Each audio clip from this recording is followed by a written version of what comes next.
your beers. Hey everybody, this is Charlie from Maitreya, and you are listening to today's Boondoggle. This is Mark Metcalf, and you are listening to today's Boondoggle with Bailey on Domain Cleveland Radio. You are listening to today's Boondoggle with Bailey on Domain Cleveland Radio. Yes, Kato Kalin listens to this all the time. Welcome to today's Boondoggle. Now here's your host.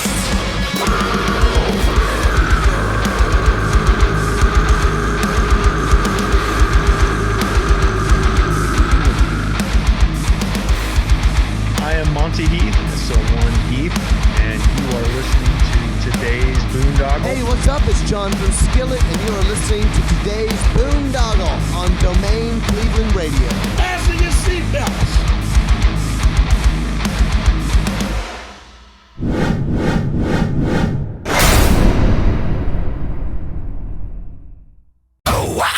Incarceration, America's rock, metal, and tattoo festival returns this summer with Limp Bizkit, Disturbed, Bad Omens, plus Gojira, Papa Roach, A Day to Remember, Motionless in White, Ice Nine Kills, Cypress Hill, The Used, and so many more. Incarceration at the Ohio State Reformatory, July 17th to 19th. Passes on sale now at incarceration.com. What's going on, everybody? It's Bill Bailey with today's Boondoggle, and catching up with my past guest, Miss Sabina Qureshi. What's going on? How are you doing? I'm doing good. How are you, Bill? I'm good. Yeah, I was looking forward to catching up again. I know we had a good conversation last time, kind of got into your background. For anybody that wants to see that, that was the special edition episode of today's Boondoggle number 14. So yeah, go back and check all that out. When I started talking to your person about setting this one up, yeah, I thought it was coming at, everything happens in divine time, because I've been in, admittedly, where things are at in the world, I've been in a lot of fear. Yeah, I've been stuck in a lot of fear, and it's been affecting me, and I'm trying to lean back towards faith, and I'm hoping our conversation will help take us there. Not to put any pressure on you, but I know what what we're going to get into. I mean, we got the war going on now that doesn't seem to be ending, the poverty getting higher, all kinds of divisiveness has just continues to get more divisive. We had that verdict here in the United States. Now it's going to cause more distraction and division. And things are just world events. Just like I said, have me admittedly like stuck in that lower frequency, in that fear state. Yeah, I hear you. And I know what we talked previously, this is part of, like, I guess, the birth pains or the transition for the world, leaving our evolution, leaving the age of Pisces, and we've already entered now the age of Aquarius. Yeah, that's right. You want to share a little bit, just give people a little bit of information on what that means? Yeah, sure. So basically, it's an astronomical event. It relates to the movement of our solar system through the heavens, because actually we're not static. Excuse me, we're moving. We're making a giant circle through the heavens. The entire solar system is. And it takes us 26,000 years to make one entire revolution of that circle.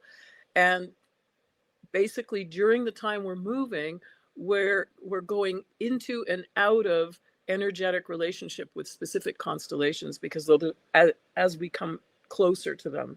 So we were in a relationship energetically with the constellation of Pisces for the last 2,000 years or so, starting around the time of the birth of Christ in Nazareth, Jesus. And now, since 1625, we've been, since 1675, we've been receiving the energies of Aquarius much, much more. in increasing potency, because we've moved out of that alignment with Pisces and we're moving into the alignment with the constellation of Aquarius. And what the reason this is important, because I mean, you could just say, okay, yeah, we're moving through the heavens, so what?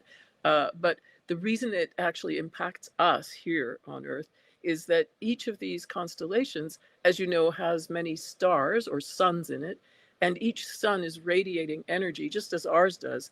And the energy from each star is not only the physical energy that we can measure, you know, the qualities like warmth and light or electromagnetic energy, but in addition, there are really high frequency energies that I would call spiritual energies. These are energies which stimulate all life, and they have a very real effect on us, because we are spiritual beings. We are souls in incarnation. So the physical body you see in front of you is just the physical kind of manifestation of the being that you're actually talking to, who is a being of light or a being of, you know, fire. The soul is energy. It's not a physical being. So we are definitely impacted by those energies coming in from the different constellations. And what we are taught in the Ageless Wisdom is that the energies of Pisces stimulated our capacity to become individuals, to experience ourselves as individuals, to have our own ideas, our own thoughts, to not just follow the herd. That we did to a very high degree. The energies of Pisces stimulate the ability to work in groups. Those energies stimulate synthesis, which is mixing things together to make something new. So this quality of synthesis is what is now going to underpin our lives as we go into this age of Aquarius. We're just entering it now. We're just at the beginning. And we can see the manifestation of that if we look around ourselves. In spite of all of the terrible things that are happening, there is a lot to be encouraged by. We can see many, many people organizing across the world in groups, large or small, to try to fix the problems they see around themselves or the issues that they're dealing with. And this rise of groups, now people have always worked together in groups. That's not new, but it's just the amount, the number of groups that has really increased, and it will continue to increase. And I'd like to just read a sentence here from this book, which is Messages from Maitreya. Maitreya is one of the masters of wisdom. So part of what I talked about last time was the fact that all of us are evolving lifetime after lifetime. The Ageless Wisdom teaches reincarnation as a fact. One lifetime is just not a long enough time in which to fully learn and grow for everything that we can on this earth. And so lifetime after lifetime, our consciousness keeps evolving and we keep growing and understanding and learning more. And at the very end of that process, once we've learned everything there is to learn here on this planet, we achieve a state in which all the atoms in our body have been replaced by light, by subatomic particles. And at that point, we have control over time and space. So the people who reach that level, we call them masters because they have this mastery over themselves. And we call them masters of wisdom. So Maitreya is one of the masters of wisdom. And he conveyed these messages, there are 140 of them, to Benjamin Creme, a Scottish artist and writer. And I want to read one of the things he said, talking about this time of change that we're in. He said, there is a new voice being heard among the nations, the voice of truth, which contains the hope, the promise of the new time. This voice will increasingly make its impress on the minds of men, for it is the voice of God speaking through men. So when he uses the word God, he's not talking about an old man with a long beard sitting up in heaven. He's talking about the energy and intelligence, the creative intelligence that brought the entire universe into manifestation. That creative intelligence is who we are. We are that, and we are in the process of discovering how to express it more and more. Of course, you can misuse this, and we see that around us a lot. But we also see people really learning how to work together, how to bring about positive change. Now, I know we went over it in the last conversation we had, but for the audience watching this one, just a quick refresher about the ageless wisdom and how long you've been a student of it. I was introduced to it when I was in my 20s. I'm now 66, so about 40 years ago. And it came about because I was in a crisis and I was looking for answers. And it was one of those situations where I didn't know what I was looking for. I was just searching. And I think that's very typical. When you're in a crisis, you're just looking. You're looking wherever you can, because you don't know. You need to find something. You're missing something, but you don't know what it is, right?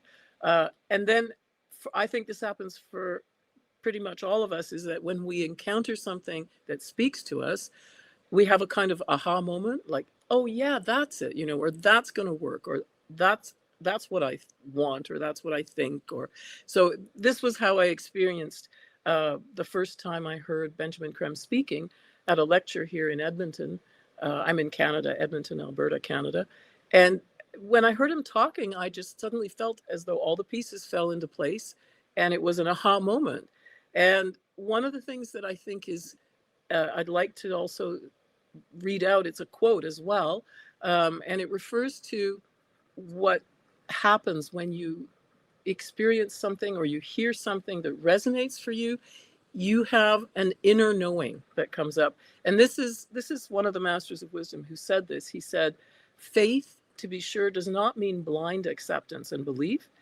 On the contrary, true faith rises only when the intuition, the voice of the soul, prompts an inner knowing. And past all gainsaying, the heart tells you this is true. And he also says, remember that your mind belongs to you, and no one has the right to tell you what to think. And I would have to say that was the experience I had. It was just an immediate flash of, this is true, this makes sense. And since then I've been reading it, learning it, it's a gradual process, because you can only take in so much at any moment. But there are many books. There are books by a woman named Alice Bailey, about 22 in number, that were published in the 20th century. And then there are the books of Benjamin Creme as well. There are earlier writings by Helena Roerich and by Helena Blavatsky. And the Ageless Wisdom is also the same teaching that underpins all the world's religions. So it's not something different or foreign. You'll find it if you read the Bhagavad Gita, if you look into the holy books of all the world's religions. And just to finish off, I wanted to say that the golden rule, something we're all familiar with because we're taught that as children, the golden rule is present in all the world's religions. So the Ageless Wisdom says that there is just really one teaching, and it comes forth at different times in different ways. So, the teaching of Christianity, there's the Old Testament, there's the New Testament. That teaching, for example, if we look at the New Testament, was couched in phrases and images that people for that time would understand. 2,000 years ago in Galilee, people who were fishermen, people who were farmers. So Jesus talked a lot about crops, about fish, about loaves of bread, things that people were familiar with in their daily lives. If you look at the teachings of Islam, which came forth about 600 years later, well, they're slightly different. They came forth in a different place, a different part of the world, a different culture. So all the teachings are fundamentally telling you the same thing. And I would say the most basic teaching is the Golden Rule. For example, in Judaism, what is hurtful to yourself, do not do to your fellow man. Or in Hinduism, do not to others, which if done to you would cause you pain. Christianity, in all things whatsoever you would that men should do to you, do you even so to them. So it's a very, very simple teaching. It's something that we all understand. We've all been taught this probably when we were children, And I would say when I look around at the world situation, I just think if only these politicians would follow the golden rule, things would be so different. Exactly. Now, I just thought of this as we were talking about, the change from Pisces ending and Aquarius beginning, and how I, told you that I've been kind of struggling with being in a state of fear, just feeling, that lower frequency. I'm a Pisces. Would that play a role to our astrological, where we were born and stuff? Is that affected as well in a way by? Well, it might. Well, many things would affect how you respond to your experience, your particular experience, your environment, the situations you find yourself in, and for sure the sign in which it's called your sun sign. That means where the sun was at the moment of your birth. Now, I don't know astrology, so I can't comment it very deeply, but I do know the ageless wisdom. There is a very specific description for each sign of the zodiac to describe what the challenges are for the person born in that sign in terms of the specific issues that a person works with or works through in their life. And so I find it very valuable. I found that passage very valuable. I was born in the sign of Taurus, and so I found the section on Taurus has helped me actually quite a bit. And that's in a book called Esoteric Astrology by Alice Bailey. So I would recommend looking for that. I think you can find those passages even on the internet, I believe. But yes, Esoteric Astrology by Alice Bailey. And so in terms of your sign, Pisces, for example, the fact that you're born in that sign would mean that you will respond in a certain way to events and to experiences.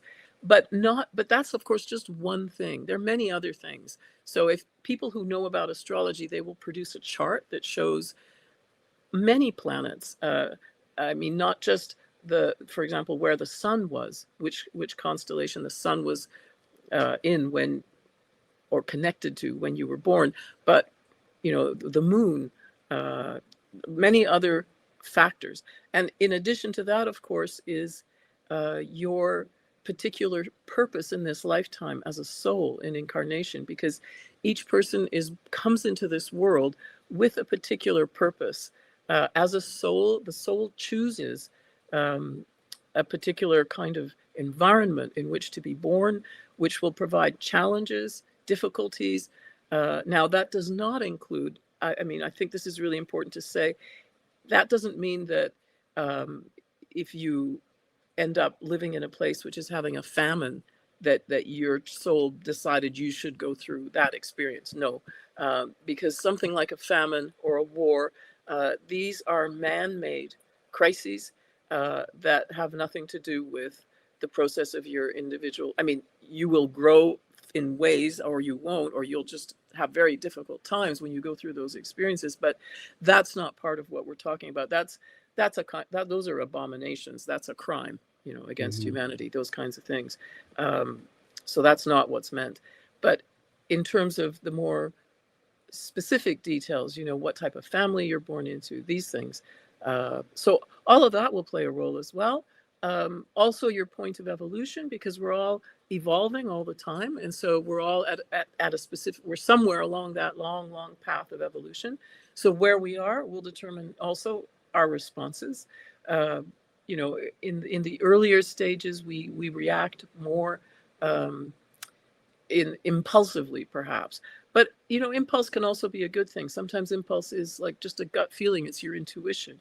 So I wouldn't put too many judgments on these things. I think what's really important is to always sort of, keep your eye on the ball. Like, where are you heading? That's really what's important. Yeah. I've always been somebody that's always kind of been in his feels, so to speak, Yeah. And I'm as I'm getting older, I'm learning to manage them better, or just to accept them, not feel shameful for them, especially as a male, You know, sometimes we're not allowed to have feelings. We can't show any Oh, feelings. And, geez, yeah. you know, that's why I like the meeting I just got off of is a men's meeting, and it's a bunch of guys that are allowed to talk about their feelings, and I love it. You know, now I wanted to ask about you mentioned, you know, the solar system, how the sun affects as well the consciousness and the cosmos evolution. And I think I could bring up that slide Okay. that you sent And me I for just want to this. say, Bill, to what you were just expressing a moment ago about men and feelings, you know, the ageless wisdom says that the soul doesn't have a gender, you know. So each of us, although we're born into a physical body that's male or female, and then we're born into cultures that say men can do this, women can do that. I mean, those are all just constructs of our human, you know, minds or cultures. Yeah, Gotcha. so what I like about this, and the reason I wanted to show it, is to say that all the way from the atom up to galaxies, uh, everything is conscious. There's consciousness in everything and intelligence in everything. Now, that doesn't mean that, you know, I could talk to an atom. That atom has consciousness at its level. I have consciousness at my level. So everything has consciousness at its own level, and everything is evolving. Uh, and that is fascinating to think about because it means that we're all connected. It's all one giant kind of process, and everything's moving in the direction of the evolution of consciousness. And then the other arrow on the right, spiritual stimulus, is showing that from the higher levels, spiritual energy is coming to the lower levels. So, for example, we are stimulated by the energies that come to us from our sun, but also from other suns, other stars, you know. And for example, an interesting, perhaps aside, but part of this is Benjamin Creme once said, talking about domesticated animals, for example, pets, you know, a cat or a dog that you might have that you live with. And what he said was that animals don't have the same energy of mind that we do. And our energy of mind stimulates their evolution. So your cat or your dog is actually being stimulated by living with you, just energetically, by the energy that you radiate all the time. You're not doing anything in particular. It's just the energy of who you are is actually stimulating that animal that's living with you. So it's a constant flow, a constant process. And the other thing I wanted to point out is just looking at, you know, we go from atoms to the mineral kingdom, plant, animal, human. Then the spiritual kingdoms, that would refer to the people who no longer need to incarnate on earth because they've kind of learned all the lessons on the earth school. And they then go on and they keep going. It's not like it's an ending and that's it, you stop. No, they keep evolving at their level, they keep going. And those who choose to stay on the earth to help everybody else on earth, like all the other kingdoms on earth, these are the people we call the masters of wisdom.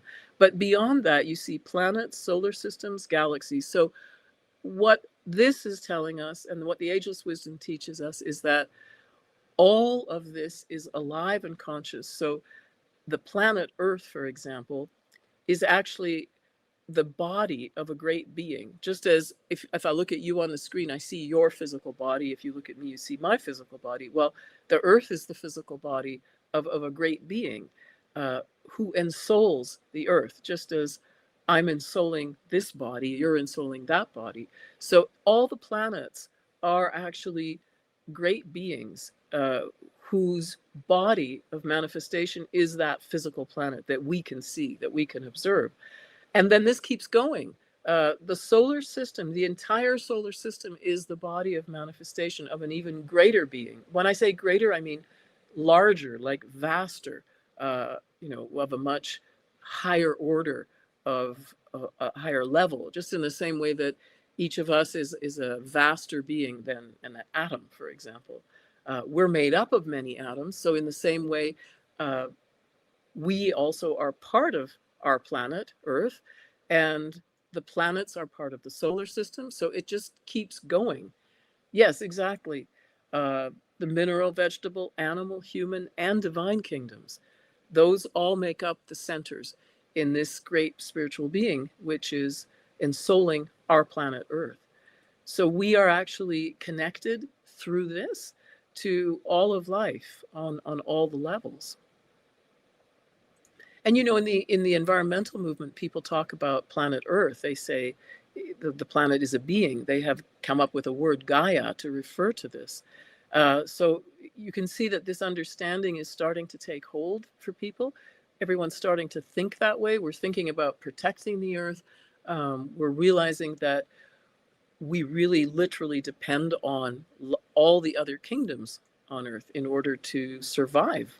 And so it's really important that we don't just, you know, mow down all the forests or whatever, right? Yeah. I just had to laugh too with, what you just explained and now this picture of the Earth, because I've had it on the past, flat earthers and stuff. And it's kind of like, we'll shake them up a bit, but I love it. And I wanted to share this picture as well, kind of, more talking about what you had just talked about. Yes. Coming from the sun is now the sun represents what for us again? Well, the sun is simply the body of a great being. And that being also encompasses all of the planets. So the solar, in the Ageless Wisdom teaching, calls this great being the solar logos. And the solar logos encompasses all the levels of consciousness in the solar system. So that includes all the planets. And one way you could think about it is that, for example, there are 7 sacred planets of those in the our solar system. And many people will be familiar with the idea of chakras, the chakras in the body, these energy centers that go up our spine. Well, in the same way, these sacred planets in our solar system, they are chakras in the body of this great being who ensouls our solar system and our sun. So basically, if you're thinking about levels of beings, you could say you go from, for example, each planet is a being, and then the solar system is a being, which includes the sun, of course. And kind of what you were just saying right there, but the galaxy itself is now it's self-conscious. It's a being with a purpose. Right. That's right. But it's a being that's so vast, so far beyond our ability to even imagine what that is. So the Ageless Wisdom calls our galaxy, the Milky Way, that being, the one about whom naught may be said. That is, there's nothing we can say about that being because we just can't even in any way approach an understanding of who or what that is. But what's interesting is that the Ageless Wisdom tells us this is how the whole thing works, how it all hangs together. So, of course, you hear this and you can say, well, that's outlandish. That's the most crazy thing I've ever heard. Or it might ring true for you. It depends, on each person. Now, in my case, when I first encountered this, it all made sense because I remember as a little kid lying in bed trying to figure out what infinity was. And my problem was there was always, in my mind, I'd construct like, okay, there's space and then there's this like little wall. But then it was like, well, what's on the other side of the wall, right? So I could never grasp it. But this makes sense because it's kind of like those Russian dolls, it's one inside the other. So yeah, here, consciousness and purpose exist at every level throughout cosmos, and it's all evolving. In other words, everything has consciousness and it's all evolving. It's all hooked together. So we're connected energetically to everything in cosmos. And that through our consciousness and through our etheric bodies. Now, our etheric body, that's our body made of etheric matter, which is a type of physical matter, but it's finer than gas. And we can't see it. We can't perceive it. There may be people who have etheric vision who can perceive it, but generally speaking, most of us don't perceive it. However, what Benjamin Creme has said is that in the coming time, more and more people are going to be born with etheric vision, and they will be people who can see the etheric body. It's like the energy body of a person. Now, so basically, you're telling me that I am the center of the universe, although I'm not. Exactly, it's both.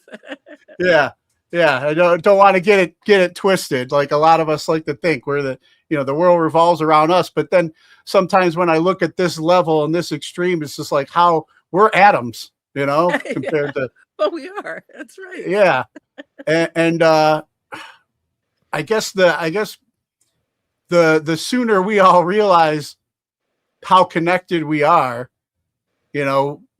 we can, get away from like where the world's headed right now. The whole ego thing that we have seems to be a big reason why we're dealing with what we're dealing with.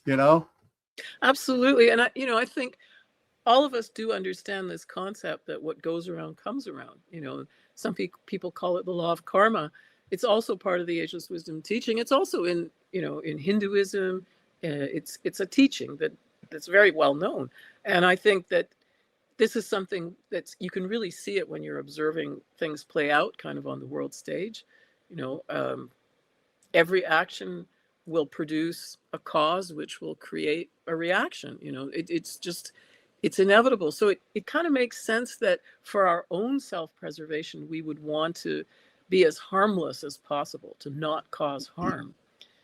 And that's kind of one of the very basic teachings, if you look at all the religions, about doing to others as you would have them do to you. Why? Well, because everybody will be happier that way. You'll be happier for one thing, and why not? Like, what's the purpose in making others suffer? What does that lead to? It seems very, very elementary in a way. But I understand, it's easy to get caught up in a feeling, or, it's something that happens. It's part of the human condition. So I think the idea that we're all evolving and that we have help, the masters of wisdom, the reason they decided to stick around to help us is because they were us. They look at us, they see themselves in their past lifetimes. And they also see the divinity in us. They see that we are God. The same divine consciousness that created the universe is in us. It's not just in us, it's what we are. It's who we are. And so they see that, and they have love for us and compassion and understanding, and they're here to help. That's part of their evolutionary process is helping us, humanity. But there are many masters associated with the other kingdoms as well. So I hesitate, I don't know how to say it exactly, but the idea is that there's like a vast kind of number of great spiritual beings who are all helping all life, all the time. Now, the fact that Maitreya is here, that's something I want to emphasize, because he's one of the masters of wisdom. He's their leader, and he's also the person who's predicted in every religion will return in a future time. Every religion has a prediction. For example, the Christians are waiting for Christ to come a second time. Jewish people are waiting for the Messiah. Muslim people are waiting for the great Imam, the Imam Mahdi. Hindus are waiting for Krishna or Kalki Avatar. So all these predictions, according to the ageless wisdom, are referring to one and the same person, a great teacher whose job is to help us through this transition, this really difficult time that we're going through right now. And I think that's why these messages that he transmitted through Benjamin Creme are so extremely helpful, because he talks about the fact that, people are starting to understand what the need is right now and what's taking place and what we need to do. And that's all part of this awakening, that we're all going through. Humanity as a whole is going through this awakening. Yeah. And basically, Oh, I'm sorry. I didn't mean to interrupt you. No, go ahead. I going back to kind of, you mentioned the awakening, and that had me thinking also of what we just went went over, I want to share this slide. You know how sometimes when our sun is like very active, you know, a lot of us have like off days or whatever, or, you know, I mean, we feel it on a level here. Yeah. Those that are aware understand a little bit, although we're still trying to learn. I at least have the knowledge to know, okay, it's because the sun's active today. Maybe that's why I'm feeling, you know, like sometimes when people say something like with the full moon as well, why ERs and nurses and everything deal with a lot of craziness, but people just assume, you know, oh, I'm just having an off day or something, just ain't feeling right or whatever. Yeah. Is that, I mean, what I basically was just saying, is that because we're connected? Absolutely, you know? It is. Yes, very much so. I mean, when you describe the what happens at the full moon, there's a much greater potency of energy that everybody feels at that time. I mean, the full moon is basically that the light of the sun is being reflected by the moon down onto us, right? And there's a heightening, and some people are extremely sensitive to it, but everybody is affected by it, and it does have an influence on all of us. Now, yeah, I just want to say, people who understand astrology, they also talk about, you know, they'll say, oh, Mercury is retrograde right now. Now, I don't necessarily, I don't understand what that actually means, but friends of mine will tell me that, and they'll say that's why there are lots of glitches right now with communication, for example, or technology. So according to the people who understand these things, like the specifics of different kinds of astrology or movements of the planets, they'll say that's having an effect on this, or that's having an effect on this.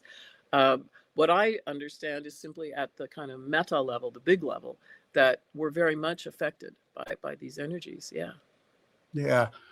Now, what, you know, I've heard or read, you know, that those that are in tune, you know, those are the right times when to actually meditate, you know, take in, we're getting like a download. We could get a download of information or something like that, instead of like fighting it and just, you know, whatever. That's the time where we should pause and take it. What do you suggest?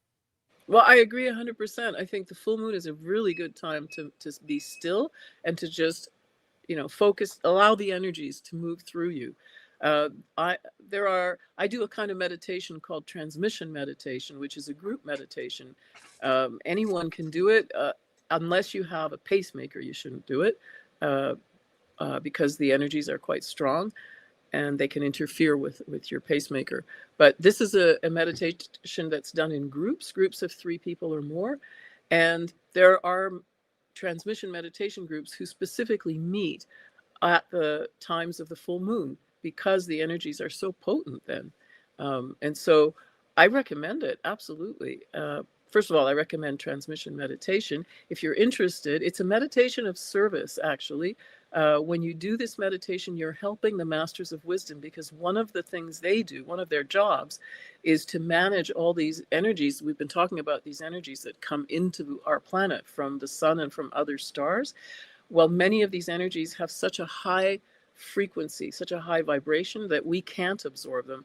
They just bounce off of us, but they're very beneficial. So what we do when we do transmission meditation is the masters work with us. They guide those energies through our chakras, and as the energies move through us, they're automatically lowered to a lower frequency, and then they pass out of us, and then the masters can direct those energies where they're needed. So we're actually helping in that work when we do transmission. So it's both a meditation of service and also a meditation that benefits you, the practitioner, as well. And if you're interested, on the webpage of shareinternational.org, there's information about how to form a group. You just need to be 3 people. You can also reach out if you go to the website for your region. So, for example, if you're in the US, there's Share International USA. And there you can find regional groups for the area you live in that you can join with. You can also join with the groups that meet via Zoom. Since the pandemic, people have been doing that. And there's a book about transmission meditation you can download for free. It's a PDF. And the book is simply called Transmission, a Meditation for the New Age. So yes, during the time of the full moon, there are energies that are available that are not available the rest of the time. But I would say meditation is a good thing to do all the time, simply because it's a way to sit with yourself and just observe. A very simple way to do it is just to take a few minutes. Let's say you just have 5 minutes, but you take 5 minutes, you sit down somewhere where you won't be disturbed, and just focus your attention here on the Ajna center. This is a chakra right here between the eyebrows. And then just sit and just observe. Just observe yourself, your breathing, your thoughts, your feelings, whatever is there. Just observe. That action of observing is a very powerful one. The great teachings in the religions, they tell us that we are the observer. So a question you can ask yourself when you're going through any experience, let's say that you're feeling uncomfortable with, or you don't know what to do about it, ask yourself, who is this happening to? And then you'll realize, oh, the thing or person that it's happening to, yes, that is who I identify with. I call that me, myself. But there's another me who's just watching, who's observing all of this happening, right? And so the Ageless Wisdom teaches us that our fundamental self is this observer. But of course, we're also responsible for the part of us that's experiencing everything and going through it. So it's like we're working together. There's a connection. But this simple practice of sitting and observing is a very powerful way. Maitreya's teaching, one of the 3 main teachings he gives is detachment. And detachment means to simply be able to step back and observe, because it gives you space. When you step back and observe, then suddenly you have this breathing space. You're not right up against it. You're just watching. And that allows new ideas and new energy to enter into that moment, into that space. So I highly recommend it. Yeah, that's something I need to improve on in my recovery program. It's one of the steps, sought through prayer and meditation to improve my conscious contact with my higher power. We live in this age where it's just like, as soon as our eyelids open, we could be bombarded with so much. I mean, especially carrying cell phones now, devices. But like going to the gym, it's a discipline to, like, I finally started rolling out of bed in the morning and just hitting my knees and saying a prayer, Wow. Before I start the day. I'm like, you know what? I'm making this part of my exercise routine. Every morning I just roll out of bed, get on my knees, and I say a prayer, like ask, and it could be as short as this, like, God, I'm awake, look out, I hope you can be with me to help sure I don't mess this up too much today, or whatever, but the other side of it is like you said, the listening, the meditation, maybe sitting with a notepad and writing down everything that comes to you. That part I haven't started implementing like I should yet, but I definitely agree. I've already felt some improvements in my day by, starting the day how I start it, but well, I'm very impressed. To a new level. Yeah, that's fantastic. Yeah.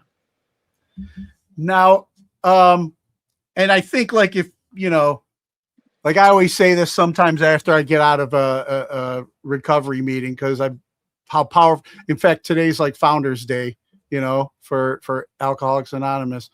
But the 12 steps is definitely a spiritual program. And I feel like even if you don't, identify as an alcoholic or an addict or whatever, it's something that we could take in and all improve from having as a part of our life, and kind of getting another way of getting to what that what you talk about with the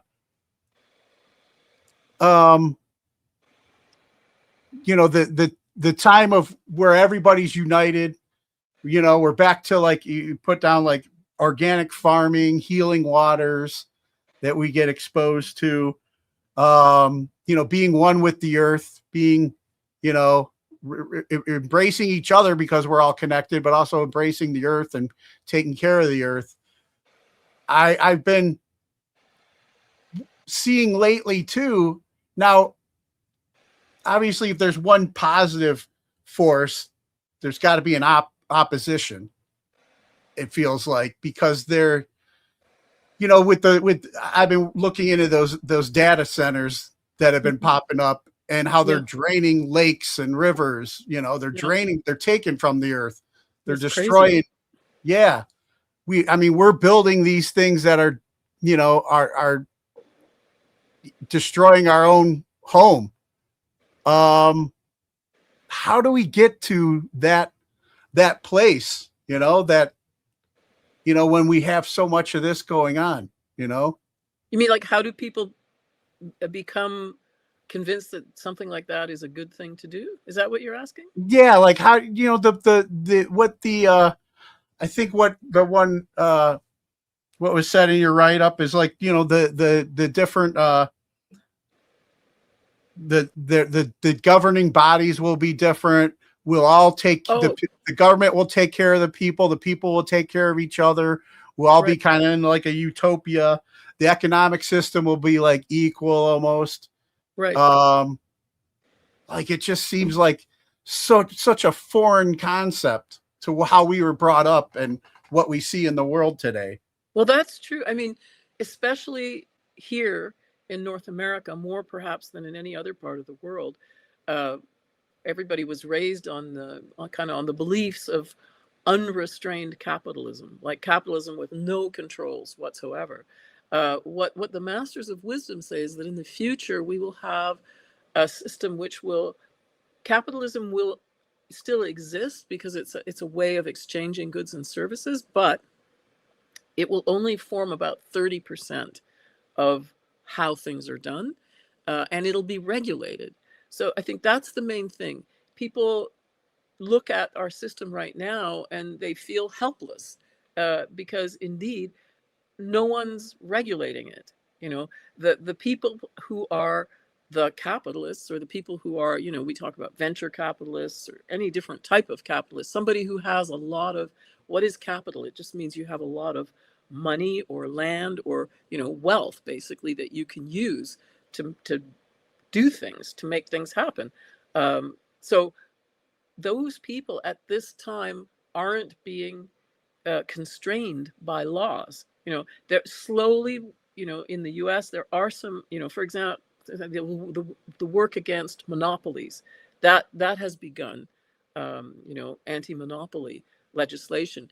But it's very slow right now. It's just the beginning. So really, if you look at it from an ageless wisdom point of view, we're at the turning point. So we're not really, the good things haven't had time to really begin to bear fruit. We're just at the turning point. So that's why it looks really dark, because what we see is all the kind of bad stuff. We're surrounded by it, and the good stuff is just like little tiny shoots just starting. So it's not overwhelming yet. We're not seeing it as something that, yes, look, it's really happening. You have to look hard to see it. But if you do look, you do see it. You see that there's this growing recognition that we can't continue like this. As you say, we're just destroying everything that sustains us. And so people are looking at, okay, how do we work to make things different? How do we move towards a system in which there's an equitable sharing of resources so that everybody has enough? That is one of the basic teachings, and you'll see it in every religion, that every single one of us has the same right to life and to the sustenance that allows us to live, to food, water, healthcare. All of these things are a fundamental human right. And humanity has actually acknowledged that. The human race came up with the Declaration of Human Rights. That exists. So it shows that people have recognized it. It's not a foreign concept. But the question is, how do you create that on the ground? It's not enough to have the ideal. And that is one of the things that the Age of Aquarius is going to be about, is about bringing all these wonderful ideals that we have down onto the ground, making them real here in the physical world, not just in our mind, but actually living facts, that we function within. So that it's a huge challenge, but it's something that the masters say we are capable of it, and we will do it. They tell us that because they can see into the future. Time, according to the ageless wisdom, doesn't actually exist. I mean, it exists for us on the physical plane, but if you are not on the physical plane, it doesn't exist. So that's why they can actually see the future. The future, the past, the present are all happening at once from where they are. So they say they know that we're going to, we will accomplish these things, that we are going to turn this corner. We are turning this corner. And that's why there are, in fact, predictions. You mentioned a few of them, but predictions about how things are going to be in the future. And some of these, for example, just to mention one, we will enter an era of tranquility and peace in exact proportion to the present discord. So the violence and hatred of today will be transmuted into goodwill. That seems impossible right now to imagine. But I trust that this is true. It makes sense to me because humanity is too intelligent to just, go straight into self-destruction. That doesn't make any sense. We're not dumb, And so I absolutely trust in us. It's actually us. I say I trust what the masters say, but really what I'm trusting in is the human race, humanity. Because if you look at people, you see that we understand what's going on.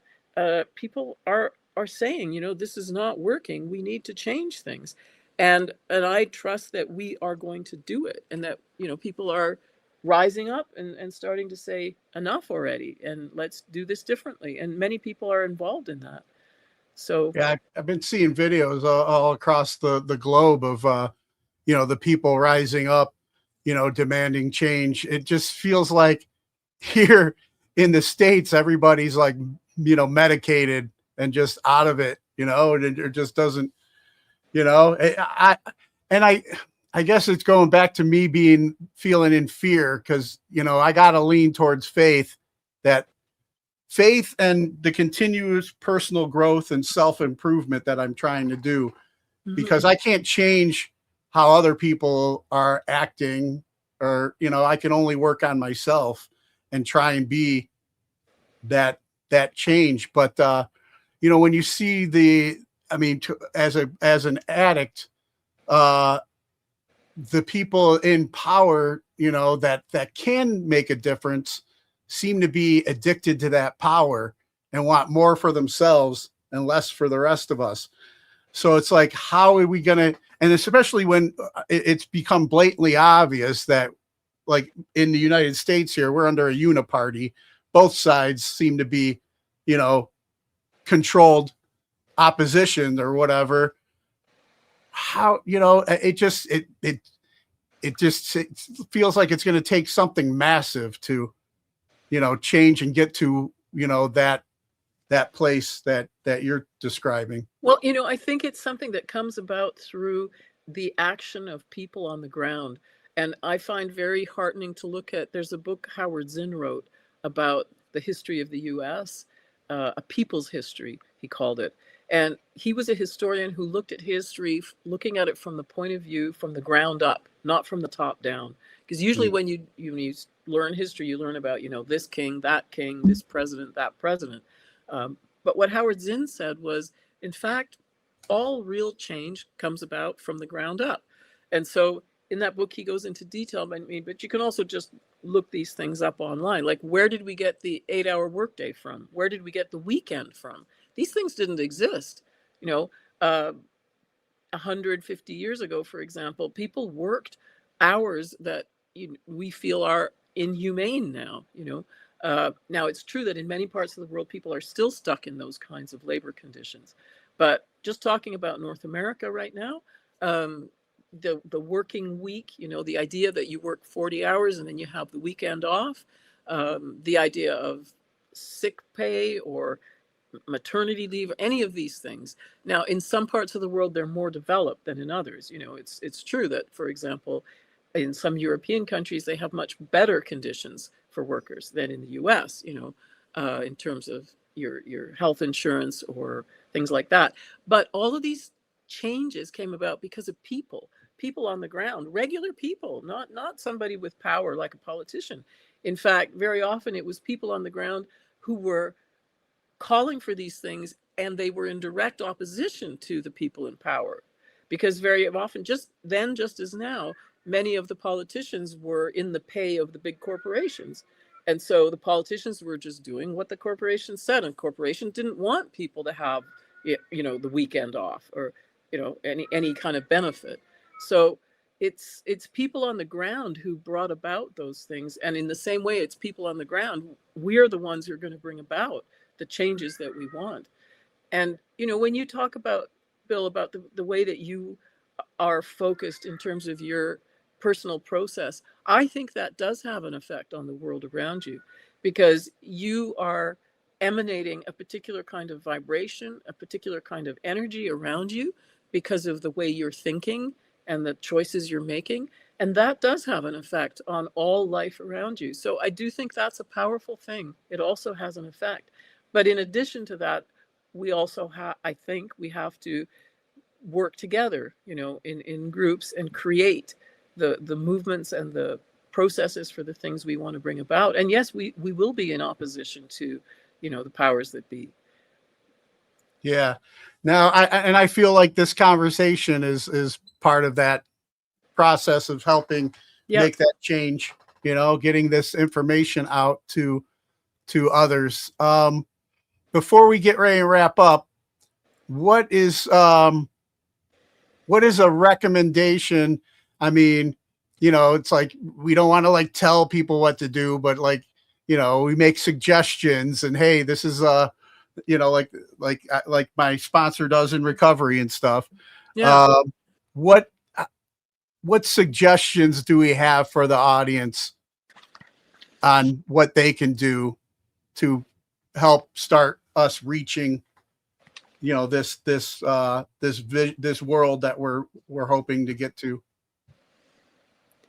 I think the most powerful thing that each of us can do is to find within ourselves that place where we feel connected to each other, and then from there take action and have a vision of what we want, what we need, and recognize when you experience your connectedness to others, to all life, then it becomes easier to understand that you're not alone, and that the things you care about are many others care about as well. Millions of people are feeling and thinking the same things that you are. And I think that's the most powerful thing we can do, is to feel this inner sense of connectedness and then to act from that.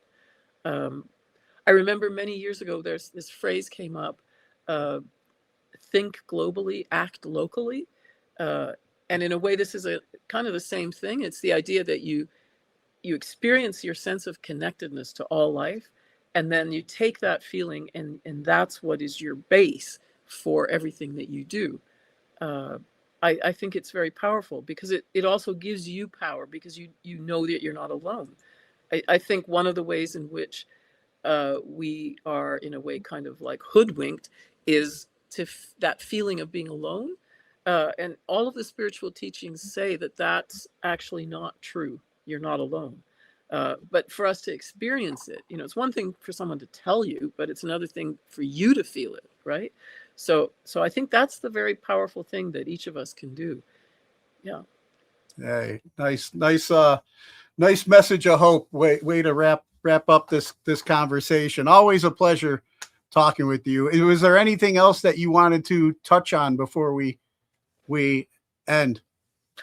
Well, really just to say, take heart, and if you're looking for inspiration, I do recommend the books of Benjamin Creme, the website shareinternational.org.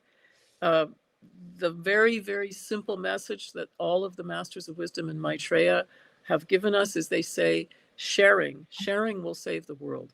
They say when you share, you recognize God in your brother. That is, you see in your fellow human that they are the same as you.